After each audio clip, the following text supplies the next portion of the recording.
75 வருஷம் கட்சி. இந்த கட்சியை பார்த்து ஒருத்தன் சொல்றான் பவள விழா பாப்பா. நான் திருப்பி சொல்லவா? ஐயா நீ பகல்ல போடாத தாப்பா. முதல்ல அதை நிறுத்து. மனுஷனா பிறந்தா அப்பா அத்தா கூட இருக்கணும். கல்யாணம்னு பண்ணா பொண்டாட்டி கூட இருக்கணும். புள்ள பிறந்தா அந்த பிள்ளைங்களை நம்ம தான் காப்பாற்றணும். அப்பா அத்தாலும் கூட இல்லை. கல்யாணம் பண்ண சம்சாரமும் கூட இல்லை. அவங்க அப்பா கஷ்டப்பட்டு லயோலா காலேஜில் சீட்டு வாங்கி கொடுத்தா ஒரு நாள் கூட கிளாஸும் அட்டன் பண்ணதில்லை. 1.5 வருஷத்தில் பாதியில் விட்டு வந்தவன், பரீட்சையும் எழுதாதவன், படிப்பும் சரியில்லை, அப்பா அத்தாலையும் காப்பாற்றலை, பொண்டாட்டி பிள்ளையும் காப்பாற்றலை, உன்னை நம்பி உன்னை வந்து பார்க்கணவனுக்கு பஸ் தண்ணி கொடுக்காத 41 பேரை சாவடிச்சு பாட்டு பாடினல்ல. அது என்ன பாட்டு வருது? உங்க விஜய் உங்க விஜய் உங்க விஜய்னு ஒரு பாட்டு பாடுவார். உங்க விஜய் உயிர் எடுக்க வர்றேன்னா 20 பேரை கொல்றேன்னா கொண்டு புட்டு 40 லட்சம் தர்றேன்னா இதானே. நான் திருப்பி பாடுவேன்னா பாட மாட்டேனா? பாட்டிலுக்கு 10 ரூபான்னு ஒரு பாட்டு பாடினாரா? நான் திருப்பி கேட்குறேன், பாட்டிலுக்கு 10 ரூபா. பாட்டில் தண்ணி 10 ரூபா தானே? 7 ரூபாய்க்கும் ஒரு பாட்டில் விற்கிதா? அதை விட சின்ன பாட்டில் இருக்குதா? மொக்கால ஓழி அதையும் வாங்கி கொடுக்க துப்பு இல்லாத 41 பேரை கொன்னுட்டு உயிரோடு வந்து நிற்கிறீங்க, நீ செத்து போடா. ஒரு பொண்ணு சொல்கிறாம்மா 17 வயசு, அவளுக்கு ஓட்டே இல்லை. சொல்கிறா எங்கள் வீட்டில் 9 ஓட்டுக்குது, நான் எங்கள் அண்ணன் விஜய்க்கு போட்டுருவேன், அந்த 9 பேரும் போடலன்னா விஷம் வச்சு கொண்டுருவேன்றான். இது வேற ஆட்சியாக இருந்தால் அந்த பொண்ணு ஜெயிலில் இருக்கணுமா? எப்படிப்பட்ட நாதாரிங்களை வளர்த்து வச்சுக்கிறான் பாரு அவன். ஈரோட்டில் ஒரு பையன் அந்த ஸ்பீக்கர் பாக்ஸ் மேலே ஏறுது. இவர் சொல்கிறாரு தம்பி இறங்கு, தம்பி இறங்கு. இறங்கினா தான் முத்தம் கொடுப்பாராம். அப்போ ஒவ்வொருத்தரும் ஒரு கம்பி மேலே ஏறுவானா, இவர் முத்தம் கொடுக்கணும்னு. என்னடா கலாச்சாரம் சொல்லி கொடுக்குற? முதல்ல நீ மனுஷனா இருப்பா. அது மாதிரி சொல்கிறார். இப்போ எஸ்ஐஆர் வந்தா ஓட்டெல்லாம் பிடிக்கிட்டானா நம்மளாம் சேர்க்குறோமா எல்லாம் பண்ண. அவர் ஒன்றும் பண்ண மாட்டாராம். தேர்தல் வர்ற அன்னைக்கு எல்லா பூத்தும் தாவேக்கா தொண்டர்களால் நிரம்பணுமா. ஓட்டே இல்லாத இவன் போய் கலாட்டா பண்ணா போலீஸ் அடிச்சு தட்டாது. ஓட்டை போய் எழுதுங்கடான்னு சொல்லணுமா? அந்த பொது அறிவு கூட ஒருத்தன் இல்லாத இருக்கான். இப்போ நான் கலைஞரையும் அண்ணன் தளபதியும் பேசிட்டு அந்த வாயில் இந்த மேடையில் அவனை பேசுறதுக்கு நான் வைக்கப்படுறேன். ஒரு நல்லவனை பேசிடலாம், ஒரு அறிவாளியை பேசிடலாம், எதிர்க்க தகுதி உள்ளவனை பேசிடலாம். தற்குறியை பேசி ஏன் தரத்தை நான் கெடுத்துக்க விரும்பலைன்றதை மட்டும் சொல்லி எங்கள் சின்னவருக்கு, வருங்கால தமிழகத்தின் மன்னவருக்கு இங்கே பிறந்த நாள் விழா எடுத்து கொண்டிருக்கிறோம். இந்த விழாவில் மத்திய பகுதி கழகத்தின் சார்பில் ஒரு அற்புதமான பொதுக்கூட்டத்தை ஏவி ஆறுமுகம் அவர்கள் ஏற்பாடு செய்து அதில் உயர்கல்வித்துறை அமைச்சர் வருகை தந்து சின்னவருக்கு வாழ்த்து சொல்லி இந்த பகுதி மக்களுக்கு நலத்திட்ட உதவிகளை வழங்க வந்திருக்கிறார் உயர்கல்வித்துறை அமைச்சர். எப்பா பேசணுன்னா பின்னாடி போய் பேசுங்க தயவுசெய்து, இல்லை மேடைக்கு வந்து நீங்கள் பேசுங்க, சரிங்களா? கோபக்கார இல்லை தலைவரை, கொஞ்சம் ஆவேசக்கார, அவ்வளோதான். அதனால் இங்கே பார்த்தீங்கன்னா ஆண்களை விட பெண்கள் தான் நிறைய பேர் வந்திருக்கீங்க. அதில் இன்னொரு அற்புதமான கூத்து என்னன்னு சொன்னால், நீங்கள் எல்லாரும் நாற்காலி போட்டு சட்டமாக உட்கார என் ஆள் பூரா கையை கட்டி நிற்க வச்சாச்சு. வாங்கி வை நானும் வரேன். ரொம்ப நாள் ஆச்சு மிட்டாய் சாப்பிட்டு. என்ன இது எதுக்கு சொன்னேன்னா, ஒரு காலத்தில் ஒரு பொண்ணு பார்க்க, ஒரு கை நினைக்க, ஒரு சீமந்தத்துக்கு நீங்கள்லாம் போனீங்கன்னா இது மாதிரி லேசாக முட்டி வலி இருக்கும். ஏக்கா தங்கச்சிக்கு அங்கே ஒரு சேர் இருக்கும். அதை எடுத்து போட்டு நீங்கள் தெரியாமல் உக்காந்துட்டா உடனே அந்த பெரிய மனுஷங்க இருக்காங்கல்ல, வயசானவங்க, அவங்க என்ன சொல்லுவாங்கன்னா, எருமை மாடு மாதிரி ஆம்பளைலாம் நிற்கிறான், நீ நாக்காளி போட்டாச்சுக்க நாயை எந்திரின்னு சொல்லுவாங்களா இல்லையா? அந்த நிலையை மாற்றி உங்களுக்கு நாற்காலி கொடுத்து நாங்கள் நிற்கின்ற நிலையை உருவாக்கிய கட்சி திமுக. இதுக்கே எங்களுக்கு 75 வருஷம் ஆயிடுச்சு. அப்போ உங்களை உட்கார வைக்கிறதுக்கே 75 வருஷம்னா உங்களை வாழ வைக்கிறதுக்கு இன்னொரு 25 வருஷம் ஓணும். இங்கே தாய்மார்கள் அதிகமான பேர் வந்திருக்கிறீங்க. அம்மா அந்த பேசுகிறம்மா கொஞ்சம் ப்ளீஸ்மா, தினந்தோறும் கத்தி கத்தி குடல்லாம் அவிஞ்சு போயிருக்குது, நீ சேட்டை பண்ணாதம்மா. உட்கார்ந்துருக்கிற எல்லாரும் ஏதாவது ஒரு வேலைக்கு போகிறீங்கல்லம்மா, போவீங்க. சம்பளம் வரும்ல, சம்பளம் வந்தால் யார்கிட்ட கொடுப்பேன்? அம்மா அது அந்த அம்மா நானே வச்சுக்கோமா, ரொம்ப மோசமான அம்மாவாக இருக்கும்போது இந்த அம்மா சொல்லிட்டு நான் வீட்டுக்காரர்கிட்ட கொடுப்பேன். சரி, ஏதோ ஒரு சம்பளம் வாங்கினா வீட்டுக்காரர்கிட்ட கொடுக்கணும், இல்லை மாமியார் இருந்தால் மாமியார்கிட்ட கொடுக்கணும், இல்லை அண்ணன் தம்பி இருந்தால் அண்ணன் தம்பிக்கிட்ட கொடுப்பீங்க இல்லையா? இதுதான் வேலைக்கு போகிற பொண்களோட நிலைமை. சரி, வேலைக்கு போய் சம்பளத்தை கொடுத்துட்டான். வருகை தருகின்ற திருவொற்றியூர் சட்டப்பேரவை உறுப்பினர் எங்கள் ஆருயிர் அண்ணன் KP சங்கர் அவர்களை வருக வருக என வரவேற்கிறேன். அப்போ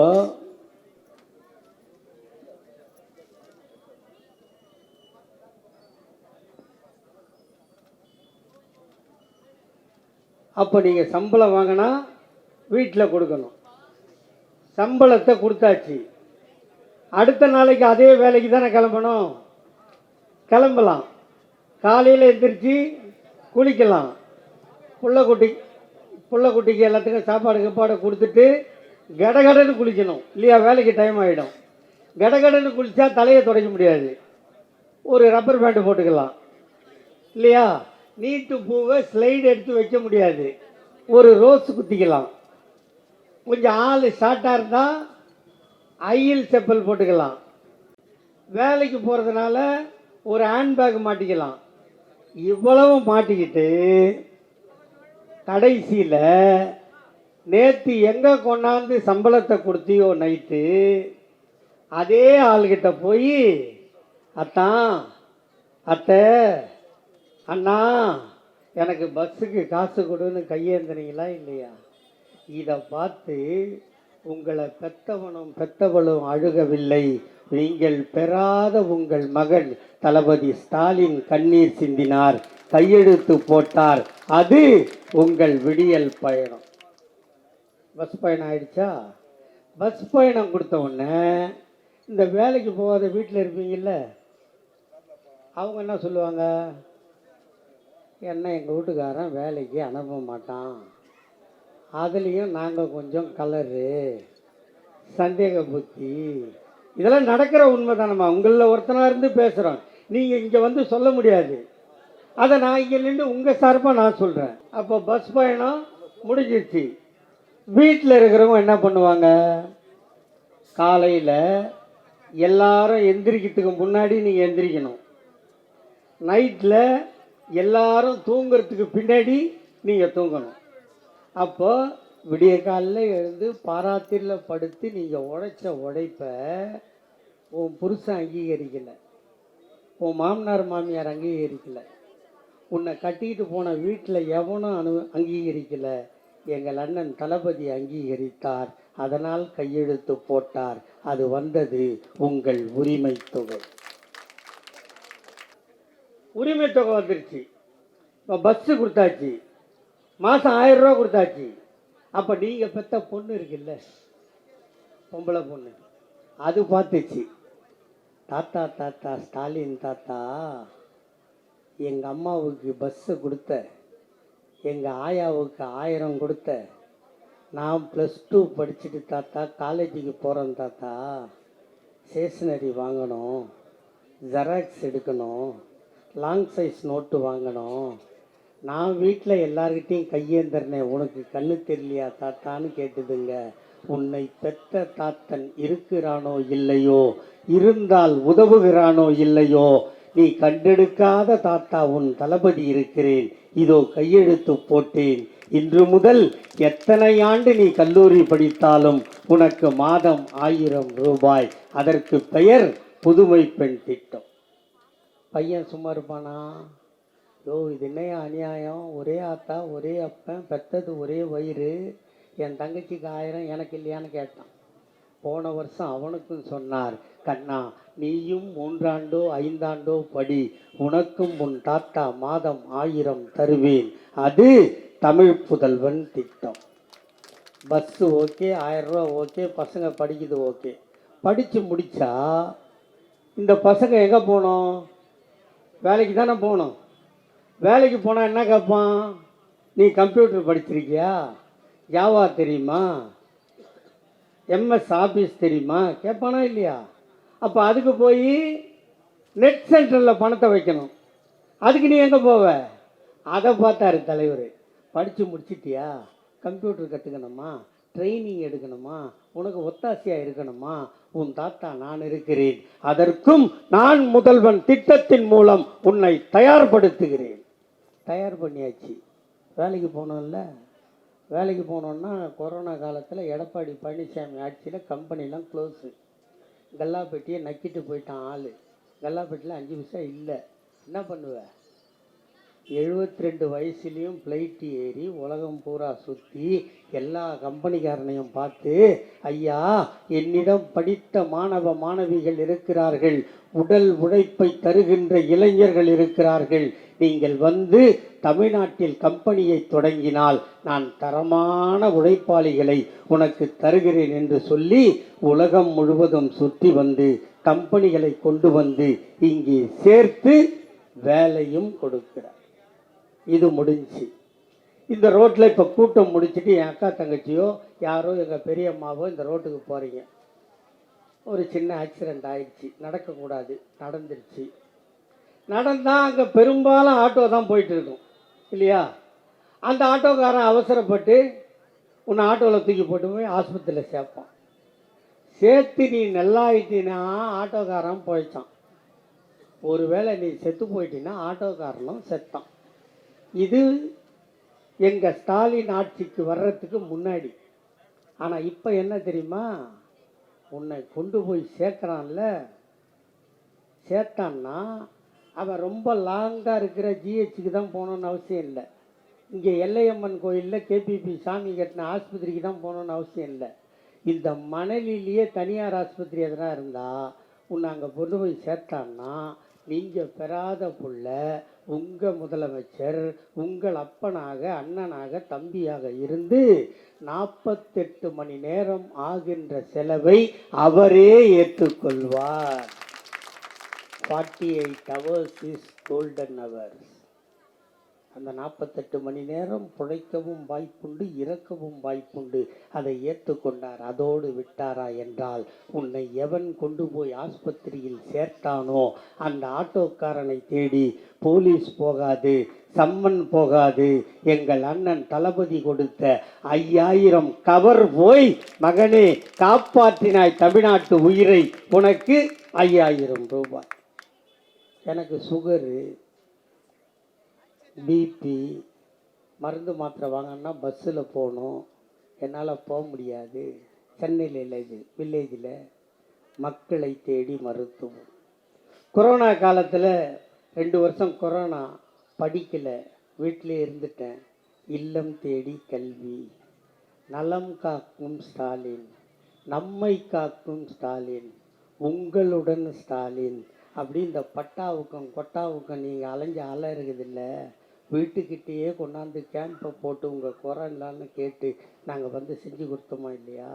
இவ்வளவும் கொரோனா காலத்தில் காசு இல்லாமல் போய், அந்த கொரோனா காலத்தில் நாங்கள் எதிர்கட்சி தலைவராக இருக்கும்போது அன்றைய முதலமைச்சர் எடப்பாடி பழனிசாமி கிட்ட மக்கள் கஷ்டப்படுறாங்க, படுபாவி ஒரு 5000 ரூபா கொடுன்னு சொன்னோமா இல்லையா?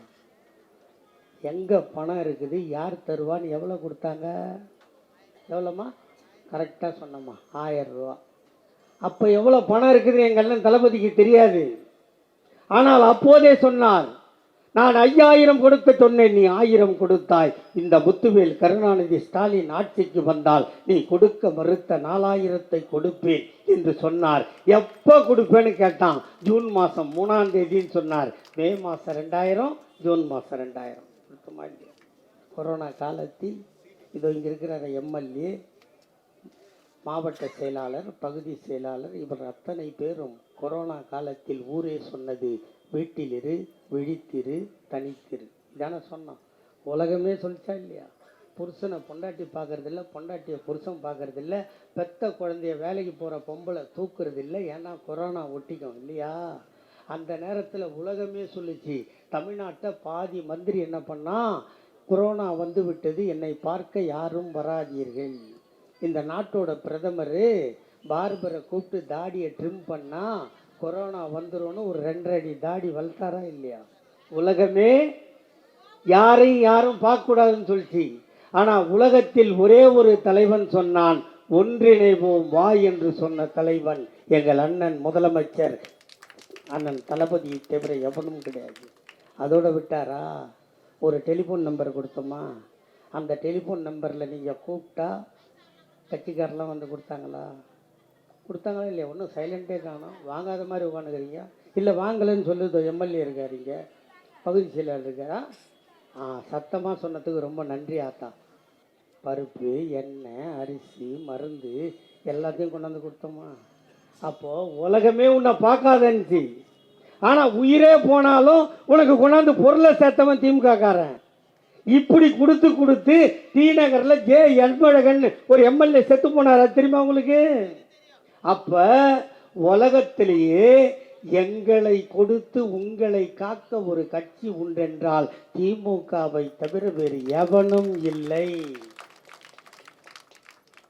இவ்வளோ சாதனை பண்ணிட்டார். யார் பண்ணது? அண்ணன் தளபதி. சரி, இவர் எப்படி பண்ணாரு? ஏன் பண்ணாரு? 4.5 வருஷம் எடப்பாடி பழனிசாமி பண்ணலையே, அதுக்கு முன்னாடி இருந்த ஆத்தா ஜெயலலிதா பண்ணலையே. இவ்வளவு இவரால் மட்டும் ஏன் பண்ண முடியுதுன்னு சொன்னால், இவர் உடம்பில் ஓடுவது ஐயா கலைஞரின் ரத்தம்.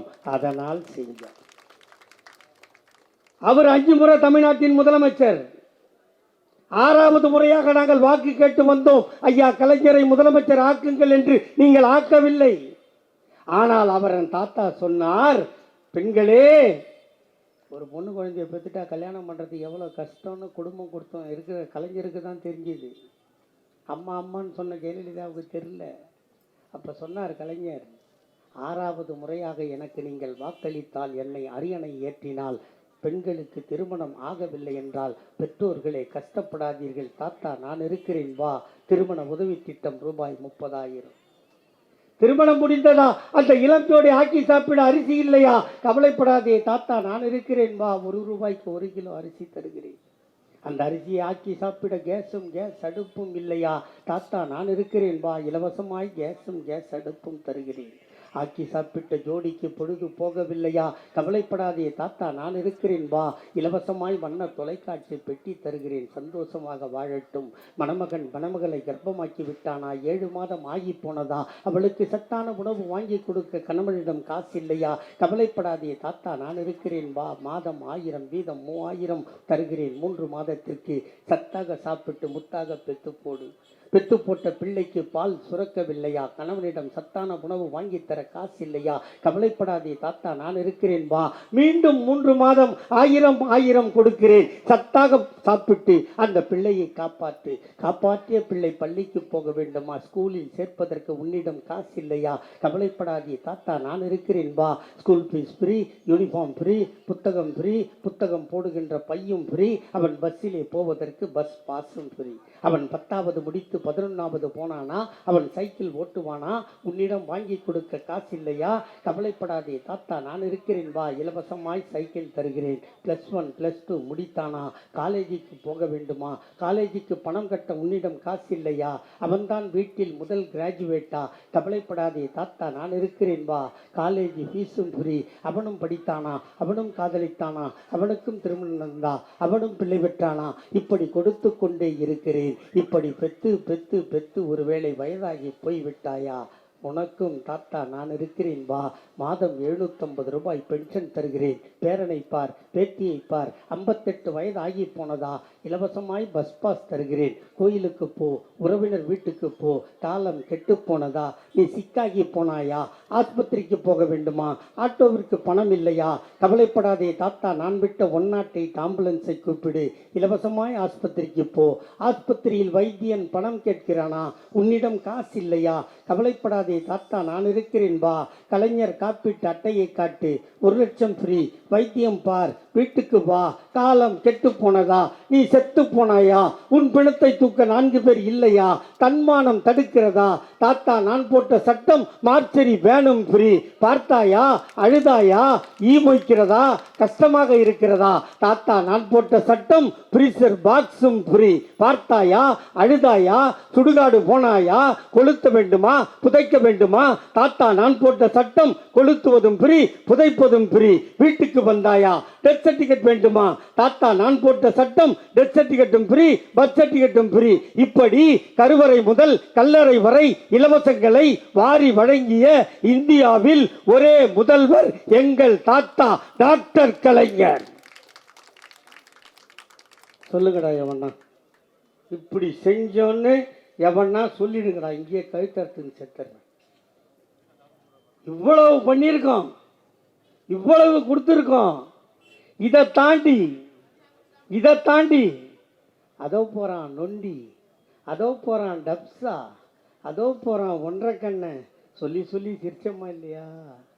அவனுக்கு எவ்வளோ மனசு வந்திருக்கும். பெத்தவனுக்கும் கூட அந்த கண்ணீர் வரல. எங்கள் தாத்தா கலைஞருக்கு கண்ணீர் வந்தது. அவனை கூப்பிட்டார், நீ நொண்டி இல்லடா, டப்ஸா இல்லடா, நீ 1.5 கண்ணை இல்லடா, ஒரு திறமை போனால் உன்னிடம் இன்னொரு திறமை இருக்கிறது. ஆகவே இன்று முதல் நீ மாற்றுத்திறனாளி என்று பெயர் வைத்து அவனுக்கும் நலவாரியம் தந்தாரா இல்லையா? அதோ போகிறான் பொட்டை, அதோ போகிறான் 9 சொல்லி சொல்லி சிரித்தோம். பெத்தவனும் ரோட்டில் விட்டான், மற்றவனும் ரோட்டில் விட்டான். தாத்தா கலைஞர் ரோட்டில் விடல. அவனை கூப்பிட்டார், நீ பொட்டை இல்லடா, நீ 9 இல்லடா, உனக்கும் அழகான பெயர் வைக்கிறேன். இன்று முதல் திருநங்கைகள் என்று பெயர் சூட்டி அவனுக்கும் நலவாரியம் தந்தார். தாத்தா கலைஞர் இந்த நாட்டில் பெண்களுக்கு திருமண உதவி திட்டம் தந்தால், அண்ணன் தளபதி இந்த நாட்டில் பெண்கள் படிப்பதற்கு பணம் கொடுக்கிறார். தாத்தா கலைஞர் இந்த நாட்டில் மாற்றுத்திறனாளி என்று பெயர் மட்டும் சூட்டினால், எங்கள் அண்ணன் தளபதி அவர்களுக்கு அரசாங்க வேலை கொடுத்து மாநகராட்சி மன்றத்தில் அமர வைத்து அழகு பார்த்தார். தாத்தா கலைஞர் திருநங்கை என்று பெயர் வைத்தால் அந்த திருநங்கைகளுக்கு ஊர்காவல் படையில் வேலை கொடுத்தார். தாத்தா கலைஞர் கன்னியாகுமரியில் திருவள்ளுவருக்கு சிலை வைத்தால், எங்கள் அண்ணன் தளபதி விவேகானந்தா பாறைக்கும் திருவள்ளுவர் சிலைக்கும் கண்ணாடி பாலம் போட்டு கொடுத்தார். தாத்தா கலைஞர் சென்னையில் டைட்டில் பார்க் கட்டினால், எங்கள் அண்ணன் தளபதி மதுரையிலும் கோவையிலும் டைட்டில் பார்க் கட்டுகிறார். இப்படி அப்பன் விட்ட இடத்திலிருந்து துவங்கி அடுத்த கட்டத்துக்கு நாட்டை எடுத்து வந்திருக்கிறார். இதை செய்தால் குடும்ப அரசியல், வாரிசு அரசியல், வாரிசு அரசியலா குடும்ப அரசியலா என்று பார்க்கக்கூடாது. ஒருத்தர் விட்டுறது தொட்டமா அடுத்த இடத்துக்கு கொண்டு போனோமா அப்படித்தான் பார்க்க வேண்டும். அதையும் தாண்டி இன்று பிறந்த நாள் கொண்டாடுகிறோமே. எங்கள் அண்ணன் உதயநிதியை பார்த்து, நேற்று பெய்த மழையில் இன்று முளைத்த காளான்கள் எல்லாம் உதயநிதிக்கு என்ன தகுதி இருக்கிறது என்று கேட்கிறார்கள். என் தாய்மார்களே, அதிகம் இங்கே இருக்கிறீர்கள். ஒரு கையை உங்கள் நெஞ்சில் வைத்துக் கொள்ளுங்கள். உங்கள் வீட்டில் வயதுக்கு வந்த ஒரு பெண் இருந்து அந்த பெண்ணுக்கு நீங்கள் திருமணம் நடத்தி கொடுத்து, அவள் 3 மாதம் கர்ப்பமாக இருக்கும்போது கட்டி கொடுத்த மாப்பிள்ளை சிறைக்கு போய்விட்டால் நீங்கள் என்ன சொல்வீர்கள் தாய்மார்களே? இந்த கரு உருவான நேரம் மாப்பிள்ளையை சிறைக்கு அனுப்பிவிட்டது. மகளே, இந்த கருவை கலைத்து விடு என்று சொல்வீர்களா இல்லையா? எல்லா வீட்டிலும் இதுதான் நடக்கும். அப்படி ஒரு அவமானத்தை தாங்கி கருவாகியவன் தான் எங்கள் அண்ணன் உதயநிதி ஸ்டாலின். எங்கள் அண்ணியார் கருவுற்றால், அவள் கருவுற்று 3 மாதம் முடிந்தது. தந்தை சிறையில் இருக்கிறார். நம்மெல்லாம் செய்வோம்ல, சாதாரணமாக காசு இல்லாத வீட்டில் கூட 5ஆம் மாதம் மறுபடம் வைப்போம், 7ஆம் மாதம் ஜடை தைப்போம். காசு இருக்கிறதோ இல்லையோ தண்டலுக்கு வாங்கியாவது சீமந்தம் செய்வோம். எங்கள் அன்னைக்கு எதுவுமே நடக்கவில்லை. அவளே ஆஸ்பத்திரிக்கு போனாள், அவளே ஆஸ்பத்திரியில் சேர்ந்தாள், அவளே பிள்ளை பெற்றாள். பெற்ற குழந்தையை வீட்டுக்கு எடுத்து வந்து குளிப்பாட்டி பால் ஊட்டி ஆடை போட்டு சீராட்டி அந்த குழந்தையை எடுத்து கொண்டு போய் சென்னை மத்திய சிறைச்சாலை கம்பிக்கு மத்தியில் காட்டினால், காதலனே, கணவனே, என்னை கருவாக்கியவனே, இந்த கருவை எல்லோரும் அழைக்க சொன்னார்கள், நான் கலைக்கவில்லை, காப்பாற்றி கொண்டு வந்திருக்கிறேன். நீங்கள் கருவாக்கிய குழந்தை இதுதான் என்று காட்டினால், எங்கள் அன்னை துர்கா பார்த்தார். எங்கள் அண்ணன் தளபதி காட்டிய குழந்தை எங்கள் அண்ணன் உதயநிதி. இவரை பார்த்து 75 வருஷம் கட்சி, இந்த கட்சியை பார்த்து ஒருத்தன் சொல்றான் பவள விழா பாப்பா. நான் திருப்பி சொல்லவா? ஐயா நீ பகல்ல போடாத தாப்பா. முதல்ல அதை நிறுத்து. 75 வருஷம் கட்சியாச்சு. மிசாவை பார்த்தோம், தடாவை பார்த்தோம், பொடாவை பார்த்தோம். எல்லா சட்டத்துக்கும் உயிரை கொடுத்த கட்சி திமுக. கொரோனா உட்பட துவளவும் பண்ணி தரையில் இருந்த என் தாய்மார்களை உயர அமர வைத்து அவர்களுக்கு சொத்தில் சமபங்கு கொடுத்து அவர்களை படுக்க மட்டும் யூஸ் பண்ண இந்த நாட்டில் அவர்களை படிக்க வைத்து அவர்களை வேலைக்கு அனுப்பி அவர்களுக்கு சொத்தில் சமபங்கு கொடுத்து ஆணுக்கு பெண் இணையாக அமர வைத்த இந்த ஆட்சி 75 ஆண்டு காலம் கட்சி. இந்த கட்சி ஆரம்பித்து 25வது ஆண்டு எங்கள் ஐயா டாக்டர் கலைஞர் முதலமைச்சர். 50வது ஆண்டை கொண்டாடும் போது எங்கள் ஐயா கலைஞர் முதலமைச்சர். 75வது ஆண்டை கொண்டாடும் போது எங்கள் அண்ணன் தளபதி முதலமைச்சர். இந்த கட்சிக்கு 100வது ஆண்டை நாங்கள் கொண்டாடும் போது எங்கள் அண்ணன் உதயநிதி முதலமைச்சர். எழுதி வைத்துக் கொள்ளுங்கள். இப்படி ஆட்சி நடத்துகிறோம், இப்படி கட்சி நடத்துகிறோம். நேற்று வருவ விக்கிரவாண்டி இடைத்தேர்தல் நோ நோ, ஈரோடு இடைத்தேர்தல் நோ நோ, 2024 பார்லிமெண்ட் தேர்தல் நோ நோ, ஒன்லி 26 எம்எல்ஏ தேர்தல். நிற்கிறோம், அடிக்கிறோம், நேராக சிஎம் சீட்டில் போய் உட்காந்துக்கிறோம். 75 வருஷம் கட்சி நடத்திட்டு நாங்கள் குச்சைஸ் வாங்கி சப்பிட்டு போயிடுறோம். அதுக்காடா கட்சி நடத்துகிறோம்? பேசுகிறத அளந்து இதோட போகணும். லேடிஸ் நிறைய பேர் இருக்கிறீங்கன்னு இன்னைக்கு விஜய் தப்பிச்சார் உங்களால், என்னால். அதனால் நீ சொல்லுவோம்மா, என் தம்பிங்க பாருங்கள், பின்னாடி திரும்பி பாருங்கள். இதெல்லாம் என் சொந்தக்காரங்க. அந்த கேமரா பூரா நான் வரேன்னா வந்துடுவானுங்க. ஆமாம்மா, அதை பற்றி கவலைப்படுறவனா இல்லை. ஆட்சிக்கு வந்து இந்த திமுக 75 வருஷம் வரலாறு சொன்னல, ஆளுங்கட்சியாக இருக்கும்போது 2.5 மாதம் ஜெயிலில் இருந்த ஒரே ஆம்பளை நான் மட்டும்தான். ஆமாம், பெயில் போடும்போது என் வக்கீல் கேட்டான், 67 வயசாகிடுச்சு, அவருக்கு சுகர் இருக்குது, பெயில் கொடுங்கன்னு போடுவோம். நான் செருப்பால் அடிப்பேன். நான் உன்கிட்ட சொன்னேனாடா, பிச்சை எடுத்து பெயில் வாங்கக்கூடாது, ஆம்பளையா நானே வருவேன்டான்னா 64 கழிச்சு 5வது பெயில் தான் எனக்கு கிடைச்சது. அதை பற்றி கவலை இல்லை. இந்த கட்சியையும் இவ்வளவு பாடுபட்டு தலைமுறையாக இந்த கட்சியை காப்பாற்றினா, நேற்று நீ வருவ, உன் வாய்க்கு வந்ததெல்லாம் பேசுவ. நாங்கள் பார்த்துட்டு இருக்கிறதுனால நான் என்ன சொல்லுவாங்க, போக்குவா நாங்களடா. அது இந்த நாட்டில் நீ இந்த பாட்டு பாடினல்ல, அது என்ன பாட்டு வருது? உங்க விஜய் உங்க விஜய் உங்க விஜய்னு ஒரு பாட்டு பாடுவார். உங்க விஜய் உயிர் எடுக்க வர்றேன்னா, 20 பேரை கொல்றேன்னா, கொண்டு புட்டு 40 லட்சம் தர்றேன்னா, இதானே? நான் திருப்பி பாடுவேன்னா பாட மாட்டேனா? பாட்டிலுக்கு 10 ரூபான்னு ஒரு பாட்டு பாடினாரா? நான் திருப்பி கேட்குறேன், பாட்டிலுக்கு 10 ரூபா, பாட்டில் தண்ணி 10 ரூபா தானே? 7 ரூபாய்க்கு ஒரு பாட்டில் விற்கிதா? அதை விட சின்ன பாட்டில் இருக்குதா? ஒக்கால ஓழி அதையும் வாங்கி கொடுக்க துப்பு இல்லாத 41 பேரை கொன்னுட்டு உயிரோட வந்து நிற்கிறீங்க. நீ செத்து போடா. இங்கே உட்காந்துக்கிறாங்க நிர்வாகிலாம், இன்க்ளூடிங் எங்கள் மந்திரி, திருவிடையூர் மருதூர் சட்டமன்ற உறுப்பினர். உங்கள் வீட்டில் சாவு நடந்தா சொந்தக்காரெல்லாம் உன் வீட்டு சாவுக்கு வருவானா? நீ பொணத்தை தூக்கி போய் மாலை போட்டுன்னு வருவியாமா? கேட்குறேன்ல, பதில் சொல்லு. சாவுக்கு சொந்தக்காரன் வந்து உன்னை கட்டிப்பிடிச்சி அழுவானா? நீ பொணத்தை தூக்கி போய், ஐயா என் பிள்ளை செத்துட்டான், ஒரே ஒரு மாலை போட்டுருங்க ப்ளீஸ் ப்ளீஸ், இப்படி கேட்ப. அப்படி கேட்டால் அதை விட அந்த பணத்தை விட நீ கேவலமானதில்லை. அந்த வேலையை தானே செஞ்சான் அவன். ஒரு பொண்ணு சொல்கிறாம்மா, 17 வயசு, அவளுக்கு ஓட்டே இல்லைம்மா, ஓட்டே இல்லை. சொல்கிறான், எங்கள் வீட்டில் 9 ஓட்டுக்குது, நான் எங்கள் அண்ணன் விஜய்க்கு போட்டுருவேன், அந்த 9 பேரும் போடலைன்னா விஷம் வச்சு கொண்டுருவேன்றான். இது வேற ஆட்சியாக இருந்தால் அந்த பொண்ணு ஜெயிலில் இருக்கணுமா இல்லையா? எப்படிப்பட்ட நாதாரிங்களை வளர்த்து வச்சுக்கிறான் பாரு அவன். இப்போ ஈரோட்டில் ஒரு பையன் அந்த ஸ்பீக்கர் பாக்ஸ் மேலே ஏறுது.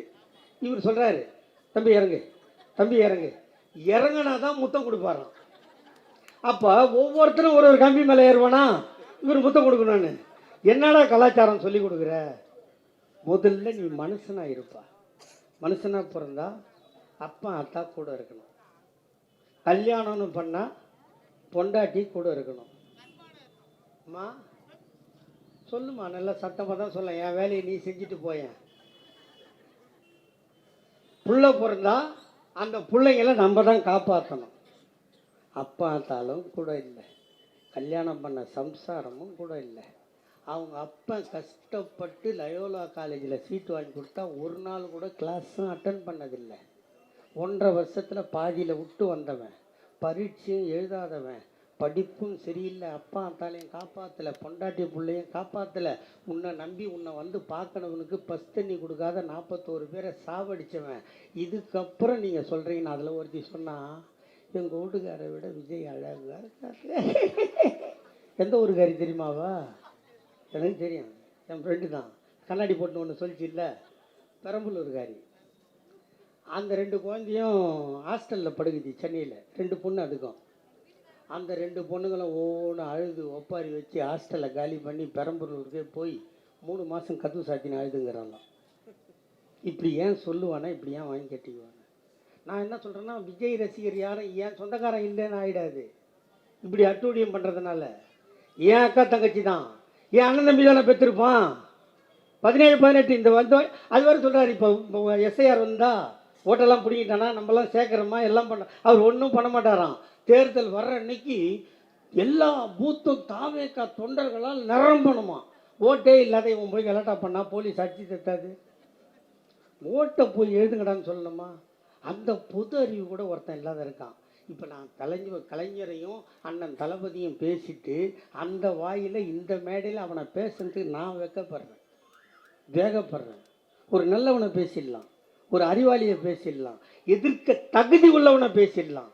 தற்கூரியை பேசி ஏன் தரத்தை நான் கெடுத்துக்க விரும்பலைன்றதை மட்டும் சொல்லி, தேர்தல் வந்தால் நீங்கள் அதிகபட்சம் எவ்வளோ நேரம் செலவு பண்ணுறீங்க? ஒரு 20 நிமிஷம் பண்ணுவீங்களா? லைன் நிற்க ஒரு 1/4 ஹவர் போனீங்கன்னா மை வைப்பான். ஒரு அட்டை போட்ட ரூமில் போய் பட்டன் இருக்கும், உதயசூரியன் நேராக நீங்கள் ஒரு அமுக்கிங்கன்னா கீயான கத்தும் இல்லையா? ஒரு 1/2 ஹவர் செலவு பண்ணிங்களா? இந்த 1/2 ஹவர் நீங்கள் செலவு பண்ணால் 5 வருஷம் உங்கள் காலை பிடிச்சின்னு நாயா சுத்தத்துக்கு இவ்வளோ பேர் இருக்கும்போது நாதாரி பையனுக்கெல்லாம் ஓட்டு போய் நீ நாசமாக போறியா? இப்போ சொன்னல, கலைஞர் தாத்தா பண்ணார், அதை தாண்டி அண்ணன் தளபதி பண்ணார். இப்போ 5 வருஷத்தில் ஸ்டார்ட் பண்ண வேலைலாம் இப்போ இங்கே இருக்க இவ்வளோ நாள் காலேஜுக்கு எங்கே போயிருந்தீங்க? எல்லாம் பாரிஸ் சைடு தானே போயிருந்தீங்க. இப்போ திருவத்தூர்லேயே காலேஜ் யார் எடுத்துன்னு வந்தது? திமுக தானே எடுத்துன்னு வந்தது. சொல்லுங்கள். ஆஸ்பத்திரி யார் எடுத்துன்னு வந்தது? திமுக தானே எடுத்துன்னு வந்தது. கத்திவாக்கம் மேம்பாலம் யார் எடுத்துன்னு வந்தது? திமுக தானே எடுத்துன்னு வந்தது. இப்படி எல்லாத்தையும் நாங்கள் பண்ணி கொடுக்குறோம், உங்களுக்காக உயிரையும் கொடுக்குறோம். ஆனால் நீ திருப்பி பண்ண மாட்டேன்றது என்ன நியாயம்? உப்பிட்ட வரை உள்ளளவும் நினைன்னு சொல்லுவாங்க. நான் நினைக்காமல் இருந்தால் நன்றி மறந்தவனுக்கு நாக்கு நினைக்க தண்ணி கூட கிடைக்காது. அதனால் அந்த 20 நிமிஷத்தை வீணாக்காமல் யோசனை பண்ணு. நீ எல்லாம் பளிச்சுன்னு மஞ்சா போட்டு வச்சுங்கிற இந்துக்களாக இருந்தீங்கன்னா நீ எல்லாம் மாரியாத்தா கோயிலுக்கு போ. இப்போ நான் பேசிட்டு போனால் கண்டா வந்து பேசுவான்லம்மா, உனக்கு கன்ஃபியூஸ் வரல என்னவா, நான் விட்டுரு, இந்த மேடையை விட்டுரு. நீ இந்து வந்தால் நேராக மாரியாத்தா கோயிலுக்கு போ.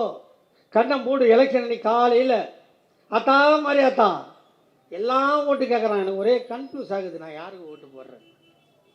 இந்துக்களின் பெயரால் கிறிஸ்தவனையும் முஸ்லீமையும் தாலி அறுக்க பார்க்கிறான் பிஜேபி. அண்ணா திமுக கூட்டணிக்கு போடாதே, திமுகவுக்கு போடுன்னு மாரியாத்தா சொல்லுவான்.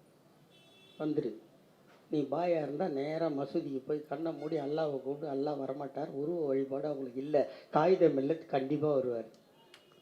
அவர்கிட்ட கேளு, காகித மில்லத் எல்லாரும் ஓட்டு கேட்குறான், நான் யாருக்கு போடுறது? அவர் சொல்லுவார், நான் கடைசி காலத்தில் கண்ணை மூடும்போது கண்ணீர் விட்டு அழுத போது என் கரங்களை வந்து பற்றி கொண்டு அந்த கரங்களுக்கு முஸ்லீம் மக்களுக்கு நான் பாதுகாப்பாக இருப்பேன் என்று சொல்லி முஸ்லீம் மக்களுக்கு 3.5% இடஒதுக்கீடு தந்து, உலமாக்களுக்கு நலபாரியம் தந்து, ஓதுவாருக்கெல்லாம் சைக்கிள் தந்து, என் கண்ணீரை பிடித்து கொண்டு கையை பிடித்து முஸ்லீம் மக்களை கரை சேர்த்துவேன் என்று வாக்குறுதி கொடுத்த ஐயா கலைஞரின் சின்னமாம் உதயசூரியன் சின்னத்திற்கு வாக்களின்னு காகிதமில்லை சொல்லுவார். நீ கிறிஸ்துவனாக இருந்தால் நேராக சர்ச்சுக்கு போ, முட்டியை போடு, ஆண்டவரே வருவார். கேளு, எல்லாரும் ஓட்டு கேட்குறான், நான் யாருக்கு ஓட்டு போடுறது? அவர் சொல்லுவார், இந்த நாட்டில் மதமாற்ற தடை சட்டம் கொண்டு வந்து பாதிரியார் கவனம்லாம் ஊற்றுட்டு ஜட்டியோட ஜெயிலில் போட பார்த்த, மற்ற கூட்டணிக்கு போடாத கலைஞரின் சின்னமாம் உதயசூரியன் சின்னத்துக்கு போடு என்று சொல்லுவார். மாரியாத்தா சொல்கிறா, காகிதமில்லை சொல்கிறார், இயேசுநாதனும் சொல்கிறார், நானும் சொல்கிறேன், வாக்களிப்போம் உதயசூரியன், வாழ வைப்போம் தமிழகத்தை. வாய்ப்புக்கு நன்றி. வெல்க தமிழ். வணக்கம்.